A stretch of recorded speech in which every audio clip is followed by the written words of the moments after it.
കൂടുതലും നമ്മൾ സോഷ്യൽ മീഡിയയിൽ ഓപ്പൺ ആയി കഴിയുമ്പോൾ ആൾക്കാർക്ക് അങ്ങനത്തെ ഒരു അപ്രോച്ച് ചിലപ്പോൾ വന്നെന്ന് വരാം. ഒരു പരിധി വരെ നമുക്ക് നമ്മുടെ ഒരു പബ്ലിസിറ്റി കൂട്ടാൻ നല്ലതാണ്. നമ്മളുടെ ഒരു എന്താ പറയുക ടൈം ലൈൻ അല്ലേ, ആ ടൈം ലൈനിൽ നിൽക്കാൻ വളരെ ഉപകാരപ്പെടുന്ന ഒരു കാര്യമാണ് സോഷ്യൽ മീഡിയ.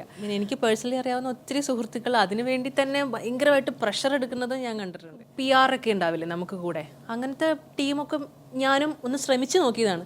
പക്ഷെ ഒരു പോയിന്റ് കഴിഞ്ഞപ്പോൾ എനിക്ക് മനസ്സിലായി ഇത് എനിക്ക് പറ്റുന്ന പണിയല്ല. കാരണം പ്രഷർ കൂടുതലാണ്, അവർ പറയണ പോലെ ചെയ്യണം. അപ്പോൾ എനിക്ക് ഭയങ്കര ആർട്ടിഫിഷ്യലായിപ്പോൾ ഞാനൊരു ഇങ്ങനെ ഒരു ബൊമ്മ പോലെ നിന്നിട്ട് ഇങ്ങനെ പ്ലേ ചെയ്യണ പോലെയൊക്കെ എനിക്ക് ഫീൽ ചെയ്തു. അപ്പോഴേ ഞാൻ ഒരു ഗുഡ് ബൈ പറഞ്ഞു, ചേട്ടാ പൊക്കോ, ഈ പരിപാടിക്ക് ഞാനില്ല എന്ന് പറഞ്ഞു. നമ്മളെ ഒരു കാര്യം പറയുമ്പോൾ അയ്യോ അത് അങ്ങനെ പറയരുത്, അങ്ങനെ പറഞ്ഞവർക്ക് കിട്ടൂല, ഇങ്ങനെ പറയണം എന്ന് പറയുമ്പോൾ അല്ല എനിക്ക് അങ്ങനെ പറയാൻ തോന്നണില്ല എന്ന് പറയുമ്പോൾ രീതി മാറ്റി വന്നപ്പോൾ ഞാൻ പറഞ്ഞു എനിക്ക് പറ്റിയ പരിപാടിയല്ല.